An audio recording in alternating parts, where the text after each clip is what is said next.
नमस्कार, सलाम।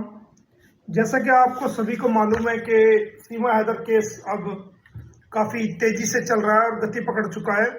तो कानूनी प्रक्रिया को तेज करते हुए आज मैंने एसएचओ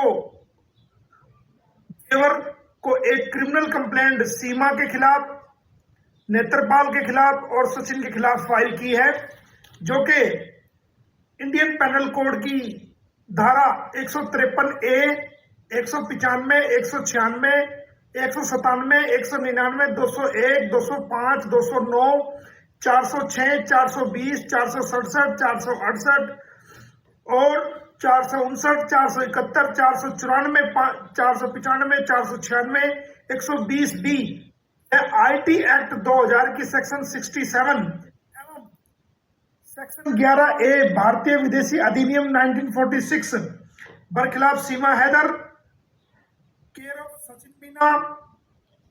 सचिन मीना पुत्र नेत्रपाल व नेत्रपाल उर्फ नेत्र पुत्र बिशंबर, ये रेजिडेंट ऑफ रघुपुरा।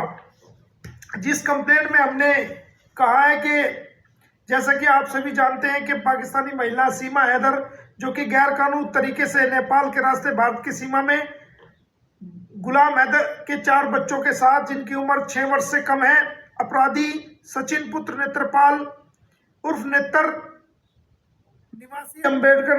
निवासी रघुपुरा उत्तर प्रदेश की मदद से भारत की सीमा में प्रवेश कर गई थी, जिसे रघुपुरा पुलिस द्वारा 3/7/2023 को सेक्टर 59 बल्लभगढ़ जिला फरीदाबाद हरियाणा से गिरफ्तार करके रघुपुरा पुलिस द्वारा कोर्ट में पेश किया गया था और उसके 4 नाबालिग बच्चों को बरामद कर लिया गया था तथा अपराधी सचिन को भी उसके साथ गिरफ्तार कर लिया गया था, जिसके खिलाफ दिनांक 4/7/2023 को रघुपुरा पुलिस स्टेशन में एक सेक्शन 14 1946 व 120B IPC के तहत मुकदमा दर्ज हुआ था और 7/7/2023 को अदालत से कुछ शर्तों पर सीमा हैदर को, नेत्रपाल को और सचिन को रिहा किया गया था।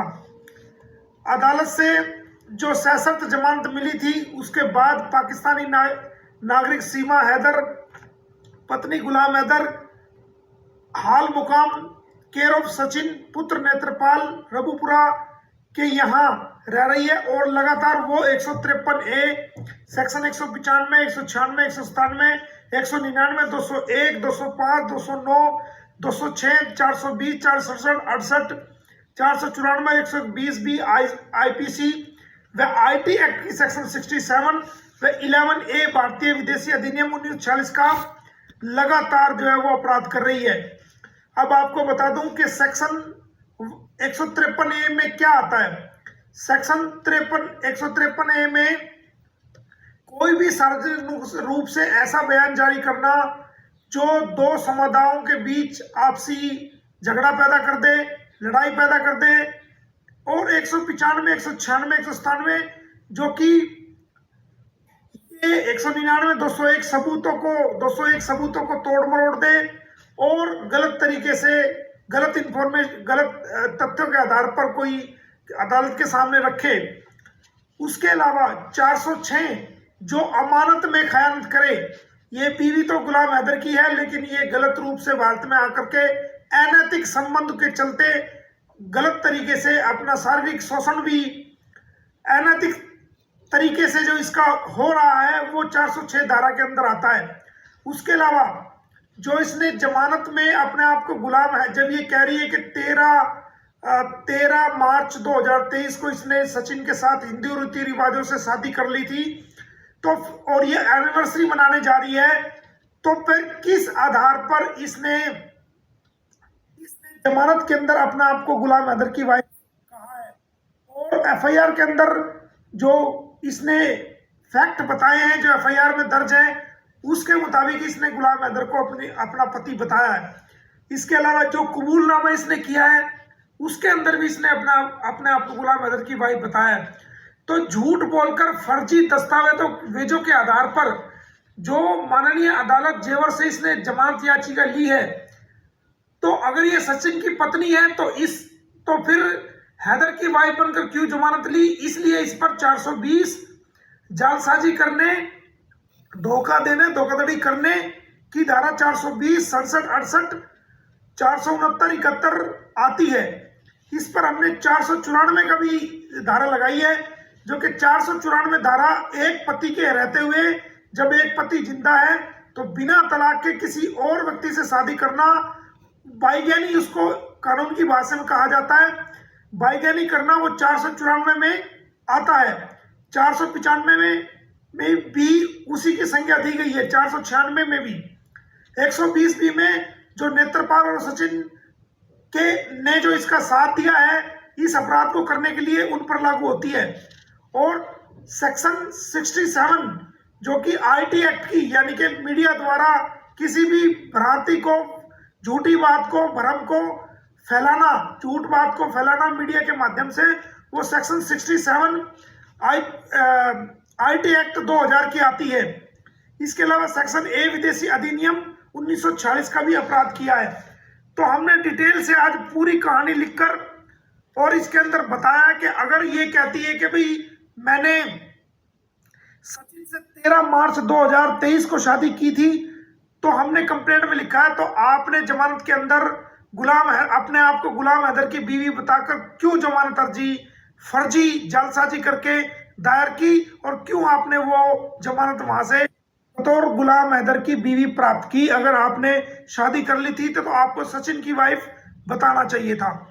तो इस प्रकार हमने सारी डिटेल के साथ आज इसका अभी कोई कानूनी तलाक नहीं हुआ है और ये किस प्रकार ये सोशल मीडिया पर कह रही है कि भाई हम अपनी एनिवर्सरी मनाने जा रहे हैं, तो वो लिखित में शिकायत भी कम से कम 20 धाराओं के तहत हमने आज एसएचओ जेवर को उनके कार्यालय में लिखित में कंप्लेंट दी है। और वहीं से हमने, क्योंकि रिसीविंग उन्होंने हमें कोई दी नहीं है, तो हमने एसएचओ को भी बताया कि आपके कार्यालय ने हमें कोई रिसीविंग नहीं दी है। तो मैंने वही थाना सही कमिश्नर ऑफ पुलिस को और डिस्ट्रिक्ट मजिस्ट्रेट को और खुद एसएचओ को पीडीएफ द्वारा कंप्लेंट जो है वो मेल कर दी है और बाय हैंड कॉपी भी उनको दे दी है। अब जल्द इसके खिलाफ एफआईआर दर्ज होगी और इन धाराओं में कम से कम 20 धाराएं हैं जिनके अंदर 7 साल से 10 साल तक की सजा का प्रावधान है। अगर ये एफआईआर दर्ज होने के बाद पुलिस इसको बुलाएगी और बाकायदा इसका बयान दर्ज करेगी कि आपके खिलाफ ये एलिगेशन है, आप बताइए।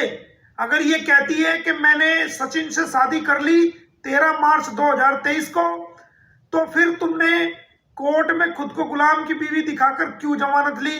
तो इसके ऊपर 420, 467, 68, 471 जालसाजी की सारी धाराएं लगेगी।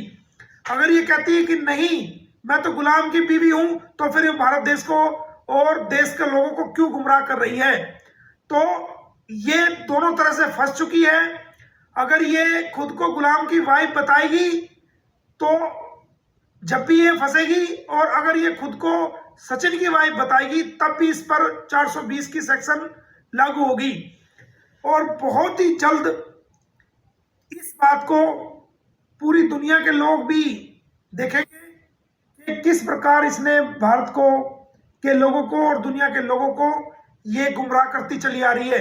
और आपने देखा होगा कि आजकल नई नई ये झंडे लेकर के कहती है कि हमारा देश है, हमारा देश। तेरा देश कहां से आ गया? तू तो घुसपैठी है। ये भारत तो भारतीयों का है, तेरा देश तो पाकिस्तान है, तेरा देश तो ये नहीं है। तेरा देश कैसे हो गया? अभी तू यहाँ की नागरिक नहीं है, अभी तू यहाँ घुसपैठ करके आया। तेरे खिलाफ एक आपराधिक मुकदमा दर्ज है सेक्शन 14 में फॉरेन एक्ट 1946 के तहत, और भी लीगल कार्रवाई तेरे यहाँ चली। तेरा देश कहां से हो गया? तू हमारे देश को अपना देश कैसे बता रही है? तेरा देश तो ये है ही नहीं। अब ये रोज मोदी जी के नारे मार रही है, रोज योगी जी के नारे मार रही है। मोदी जी और योगी जी ने हमेशा सच का साथ दिया है, उन्होंने कभी भी गलत बात को सपोर्ट नहीं किया है। और अगर आप उनसे भी कोई इंटरव्यू में कहीं कोई पूछेगा तो वो यही कहेंगे कि इसको भारत का वीजा लेके आना चाहिए था, क्योंकि इस्लामाबाद पाकिस्तान में हमारा भारतीय दूतावास हाई कमीशन ऑफ इंडिया मौजूद है, उसके अधिकारी वहां मौजूद है। अगर कोई भारत आना चाहता है तो वो आवेदन लेते हैं और इंटरव्यू करते हैं, और जो जेन्युइन जिनका कोच होता है उनको वो कभी भी वीजा के लिए मना नहीं करते हैं, तो फिर आप घुसपैठ करके क्यों आए हो? तो ये सब ड्रामे ये कर रही है और आने वाले टाइम में आप देखना ये बचने के लिए और इससे बड़े बड़े ड्रामे करेगी। तो आप सभी भारतीयों को इसके ड्रामों से सतर्क रहना है और जल्दी ये जेल जाएगी। हमने अपनी कानूनी कार्रवाई को तेज कर दिया है। उम्मीद है कि पुलिस प्रशासन, जिनको ये एसएचओ जेवर को हमने कंप्लेंट दी है, पुलिस प्रशासन जो है वो जल्दी हमारी कंप्लेंट पर एफआईआर दर्ज करके इसको, सचिन मीना को और नेत्रपाल को अरेस्ट करके कोर्ट में पेश करेगा। बहुत बहुत धन्यवाद। Thank you.